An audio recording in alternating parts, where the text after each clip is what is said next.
penasihat hukum, berapa saksi yang mau dihadirkan hari ini? Terima kasih Yang Mulia. Untuk hari ini kami menghadirkan 1 orang ahli pidana, Yang Mulia. Sisanya nanti baru bisa terjadwalkan di persidangan selanjutnya. Oke. Yang Mulia. Saya pinjam kurikulum vitae-nya, silakan Pak. Ya. Silakan duduk Pak.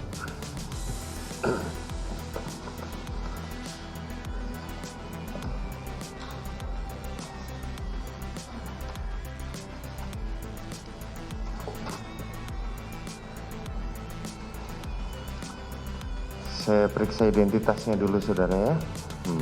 Nama saudara Elwi Daniel, tempat tanggal lahir Tanah Datar 25 Juni tahun 60.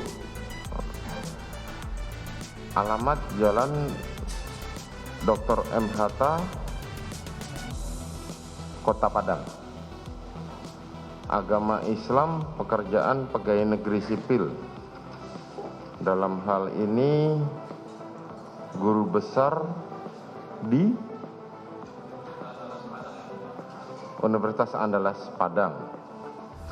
Tolong mic-nya.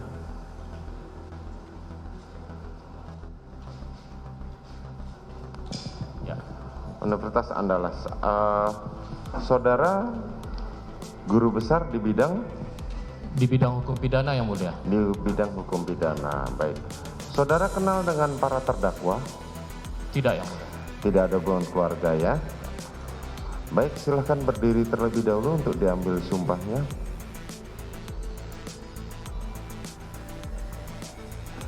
Bismillahirrahmanirrahim.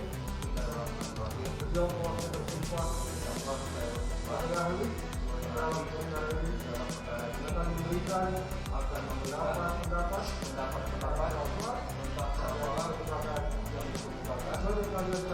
sesuai dengan keinginan saya, ilmu pengetahuan saya dan ilmu pengetahuan saya dengan sebaik-baiknya.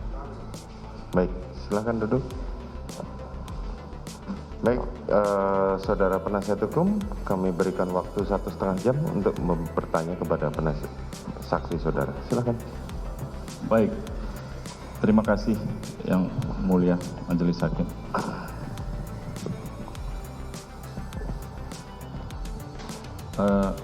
Saudara ahli, pertama-tama terima kasih sudah hadir di sini menyediakan waktu untuk memberikan keterangan untuk membantu dalam persidangan ini. Saudara ahli bisa dijelaskan di Universitas Andalas, saudara ahli mengajar hukum pidana juga terkait hukum acara pidana. Betul saudara. Baik, artinya memiliki pengetahuan baik hukum pidana material maupun formil. Baik. Saya masuk ke soal substansi, saudara. Di dalam hukum pidana kita dikenal ada pendekatan dualistis dan monoistis. Bisa saudara ahli jelaskan apa perbedaan pendekatan ini, dualistis, monoistis, dan bagaimana konsekuensinya terhadap pemidanaan? Silakan. Baik, mohon izin Yang Mulia, Silakan. saya menjelaskan pertanyaan penasihat hukum terkait dengan teori monistik dan dualistik. Teori monistik dan dualistik adalah teori yang berusaha untuk menjelaskan pemisahan atau penggabungan antara perbuatan dengan pertanggungjawaban pidana. Kedua teori ini memiliki pandangan yang berbeda dalam soal apakah antara perbuatan dan orang yang melakukan perbuatan itu merupakan satu kesatuan atau terpisah. Teori monistik itu memisahkan antara perbuatan pada satu sisi dengan pertanggungjawaban pidana pada sisi lain. Sedangkan teori monistik justru menggabungkan antara perbuatan dengan orang yang melakukan perbuatan atau antara perbuatan pidana dan pertanggungjawaban pidana. Sehingga perbuatan dan pertanggungjawaban pidana itu adalah merupakan unsur dari Strafbar Feit.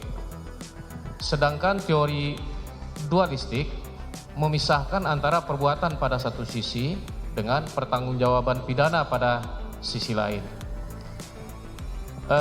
Dapat ahli jelaskan bahwa teori monistik itu tidak memisahkan antara perbuatan dengan orang yang melakukan perbuatan, antara perbuatan dengan pertanggungjawaban pidana, sehingga ini akan berimplikasi terhadap pembuktian bahwa semua unsur yang ada dalam rumusan delik itu, apakah unsur yang terkait dengan perbuatan atau unsur yang terkait dengan orang yang melakukan perbuatan, itu akan dibuktikan secara bersamaan.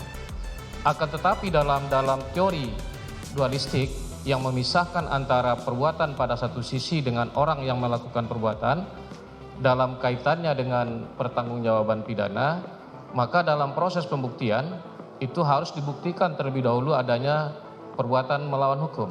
Jadi perbuatannya dibuktikan terlebih dahulu, kemudian setelah itu baru dibuktikan apakah orang yang melakukan perbuatan itu memiliki kesalahan atau tidak.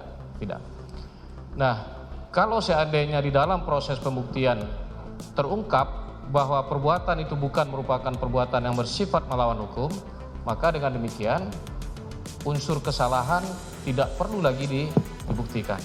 Tapi sebaliknya, kalau seandainya unsur melawan hukumnya terbukti, untuk kemudian harus dibuktikan apakah orang ini memiliki kesalahan apa tidak.